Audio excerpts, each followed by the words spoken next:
우리가 잘 아는 것처럼 로마서 15장은요, 사도 바울이 로마서를 결론적으로 이끌어가고 있는 거의 결론 부분에 해당하는 말씀이 아니겠습니까? 오늘 사도 바울이 이 로마서 15장을 통해서 우리에게 말씀하고 있는 게 뭐냐면, 믿음이 강한 자가 약한 자를 담당해야 된다. 다른 말로 하면 이런 것 같습니다. 믿음이 약한 자가 강한 자를 커버할 수 없으니 믿음이 좋은 너가 믿음이 약한 자를 받아주라라는 거예요. 여러분, 옛날 우리 어른들이 이런 말씀하셨던 것 같습니다. 큰 집에 살다가 작은 집으로 이사 가는 것은 어렵습니다 라고 해요. 왜 그렇겠습니까? 이미 큰 집에 큰 사이즈를 갖고 살던 사람들이 작은 집으로 이사하기까지는 얼마나 많은 불편함이 있겠습니까? 그러면요, 다 버려야 되고 또 버려야 되고 또 버려야 되고, 그러다 보니 사람들은요, 큰 집에 살던 사람은 여전히 더 큰 집을 가길 원하지 작은 집을 가길 원하는 사람들은 없습니다. 큰 그릇은요, 작은 그릇을 담을 수 있지만 반면에 작은 그릇은요, 결코 큰 그릇을 담을 수가 없는 것처럼, 오늘 믿음이 좋은 여러분이요, 믿음이 연약한 자의 연약함을 다 보듬어 줄 수 있기를 주님을 축원합니다. 믿음이 연약한 자의 약점을 담당하다가, 이제 담당한다는 헬라 표현이 뭐냐면 바스티조라는 단어를 쓰고 있는데요, 그 담당한다는 게 뭐냐면 책임져 준다라는 거예요. 하나님께서 우리를 위해서 다 책임져 주더라. 대신 지신 주님의 십자가, 그것이 우리 죄를 담당했다 해서 그 담당하다라는 것이지요. 우리가 정말 일어날 수 없는 사람에게 손을 내밀어서 일으켜주는 것이 우리가 주님의 은혜를 가지고 담당해주고 있더라는 것이죠. 오늘 예수님께서는 오늘 우리가 연약한 자들을 담당하기를 원하고 계십니다. 그렇게 하려고 하면 너희들이 꼭 해야 될 것이 있는데 뭐냐면 너의 기쁨이 아니라 그들의 기쁨이 되게 하라라는 거예요. 그래서 이렇게 표현합니다. 자기를 기쁘게 하지 아니할 것이라 라는 거예요. 큰 그릇이 작은 그릇을 닮으면서 어떻게 돼요? 내가 너를 품어, 내가 너를 담아라고 이렇게 생생내지 않는다는 겁니다. 예수님께서 우리 죄를 담당하시면서 당신을 드러내지 않으셨습니다. 생생내지 않으셨습니다. 할렐루야. 그러므로 오늘 우리가 주변에 있는 약한 자들의 약점을 담당할 때에 내가 너 도와줬다, 내가 너 섬겼다, 이거 위세하지 않게 되길 원합니다. 여러분, 혹 남편이 연약합니까? 그러면요, 넉넉하게 그 남편의 연약함을 다 담당해주는 참으로 멋진 아내가 되기 원합니다. 살다 보면요, 늘 강해 보였던 그런 남편도요, 연약할 수가 있습니다. 그런 남편을 누가 담당하겠습니까? 믿음 좋은 아내가 그것을 담당해야 되겠죠. 반면에요, 여러분, 사람이란 언제든지 온전히 설 수만은 없는 것입니다. 신앙생활 열심히 하던 사람들도 갑자기 기도가 막히고 신앙생활이 꺾여질 때도 있습니다. 그럴 때는 어떻게 하겠습니까? 여보 왜 그래가 아니라 그때는 남편이 그 아내를 품어주면서 다시 손잡고 이끌어갈 수 있는 그런 은혜가 있기 원하고, 때로는 자녀들이 부모를 그렇게 이끌어갈 수 있는 은혜도 있게 되길 주를 축원합니다. 목장에서는요, 작은 목자가 언제든지 승리하면 좋겠지만 언제든지 승리할 수 없는 것이 연약한 작은 목자의 모습입니다. 그럴 때 어떻게 되겠습니까? 목원들이 우리 작은 목자가 좀 요새 힘들구나, 내가 그를 도와야지, 내가 그를 섬겨야지 한다면 여러분이 그때는 어떤 모습이 되겠습니까? 바로 강한 자가 되는 거예요. 언제까지 우리가 약자로만 살겠습니까? 하나님께서 지금 우리를 강한 자로 그렇게 부르신 줄 믿습니다. 조금만 돌아보면 얼마든지 우리보다 연약한 자들이 있다는 것이죠. 아내가 이런 말을 하는 걸 들었습니다.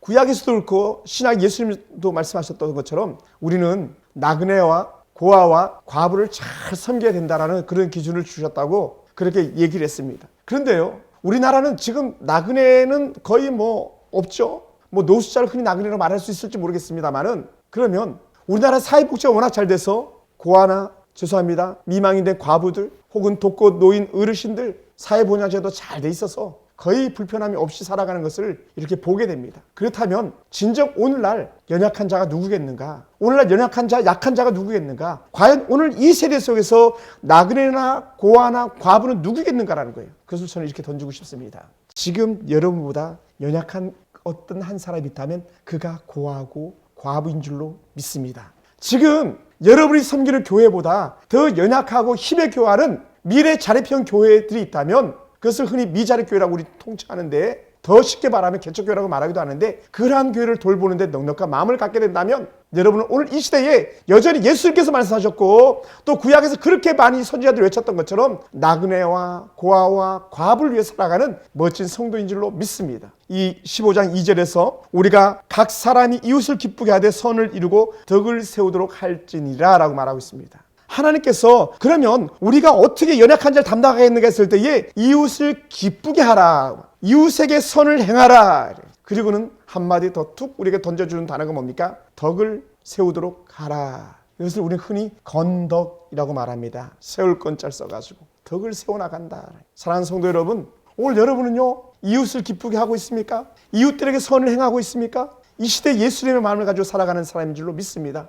여러분이 만약 이웃을 기쁘게 하고 선을 행하는 사람이라면 덕을 세워나가는 사람인 줄로 믿습니다. 그렇게 우리가 덕을 세워나가면서 살다 보니까 아하, 이게 그리스도를 위한 삶이구나 하는 것을 우리가 알게 되더라는 것이죠. 그래서 오늘 로마서 15장 3절에서는 그리스도께서도 자기를 기쁘게 하지 아니하셨나니 라고 말합니다. 예수님께서도 자기를 기쁘게 한 것이 아니라 오늘 우리를 기쁘게 하셨다는 것이죠. 다른 말로 하면 오늘 우리 역시 마찬가지, 나를 기쁘게 하기보다, 우리 교회만이 기뻐하기보다 남을 기뻐할 수 있는 그런 넉넉한 은혜가 있게 되기를 주의 이름으로 축원합니다. 우리 교회 한 성도가 어느 날 갑자기 저를 찾아와서 봉투를 내밀었습니다. 그러면서 하셨던 말씀이, 목사님, 오늘 오신 강사님 식사 대접 이걸로 하세요. 또 목사님, 그 속에 얼마는 일본 선교사님에게 선교하는데 예물로 올려드립니다 라고 말씀하시더라고요. 그 성도는요, 우리 교회에서 가장 가난한 그런 성도입니다. 참으로 힘에 겨운 그런 삶을 사는 성도입니다. 근데 그 성도는요, 일본 선교사에게 지금 꼭 물질이 필요합니다라는 그런 기도 제목을 던졌었어요.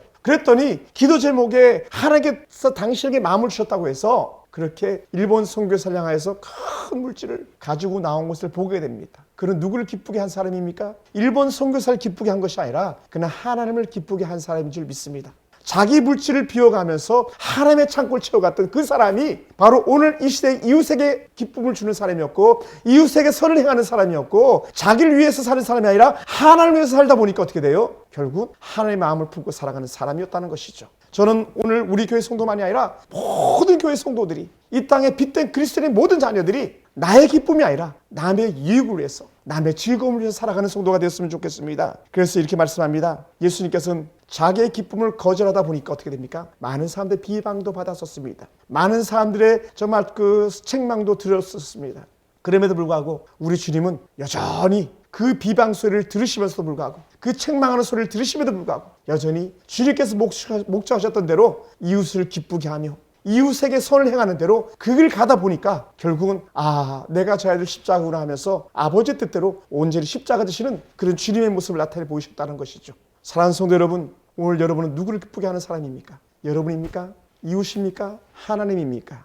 오늘 바울은 이렇게 말씀하고 있어요. 너 자신이 아니라 이웃을 기쁘게 해봐라. 그 이웃을 기쁘게 하는 것이 곧 하나님을 기쁘게 하시는 것이다 라고 우리에게 말씀으로 교훈해 주고 있습니다. 저와 여러분이 그렇게 살아가기만 한다면 이 땅에 사는 동안에 하나님의 가장 놀라운 은혜를 누리면서 나 참 잘 살았다, 훗날에는 나 아주 참 잘 살아왔어 라고 말할 수 있는 그런 복된 여러분이 될 줄로 믿습니다. 우리 함께 이웃을 기쁘게 하는 데에 연약한 자의 약점을 담당하는 멋진 성도로 한번 살아보길 주의 이름으로 축원합니다. 할렐루야.